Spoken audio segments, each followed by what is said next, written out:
পরিস্থিতি তো সবসময় আমাদের জন্য কঠিনই, তাও একটু একটু রিফ্রেশড হয়ে আমাদের ভালো লাগছে। আসলে ঈদ মানে তো আনন্দ।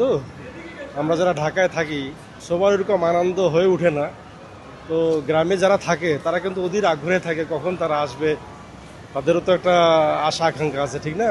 বাবা মা ভাই বোন আত্মীয় স্বজন সবাই চেয়ে থাকে যে আসলে ওরা আসলে একসঙ্গে আনন্দটাকে ভাগাভাগি করে নেওয়া যায়। যার পরনাই ঢাকা থেকে যাওয়া, আর আমাদের তো কর্মস্থল ঢাকা, যান্ত্রিক যানজট, এই অবস্থা আমাদের চলতে হয়।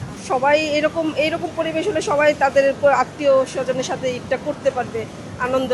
আমরা আগামী তো আশা করি এরকম ভালো পরিবেশে ভালোভাবে সবাই তাদের এলাকায় যে ঈদ করুক। হ্যাঁ, আগামীকাল থেকে যে নগরবাসী যে ব্যস্ততার মধ্যে যাবে, আমরা চাচ্ছি যে আমাদের সেই ব্যস্ততাটাও সহজ হোক, যাতে রাজধানীতে আর একটু পরিকল্পিতভাবে সব কিছু করা হোক, যাতে যানজট এইরকম এইগুলোই হলে দেখা যাবে আমরা কর্মব্যস্ত জীবনগুলোতে সুন্দরভাবে চলতে পারবো। ছুটিটা আরেকটু বেশি হলে হয়তো আরও ভালো হতো, কারণ ঈদের পরে তো একদিন টাইম পাওয়া গেল মাত্র।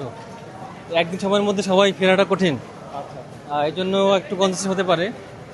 তো আমার মনে হয় আরও ছুটি একটু বেশি হলে ভালো হতো। আমার কালকে অফিস খোলা, এই জন্য এসেছি, নাহলে আরো 4 দিন বেড়াইতাম। ছুটিটা পরের 2 দিন দিলে সেটা ভালো হতো আরো। ছুটিটা আসলে আমি বললেই তো হবে না, যেটা ছুটি সরকার যেটা নির্ধারণ করছে এটাই তো সবচেয়ে বড় কথা। আবার আগামীকালকে থেকে কর্মদিবস শুরু, অফিস আদালত শুরু হয়ে যাবে, আবার মাঝখানে একবার বন্ধ বৃহস্পতিবারে।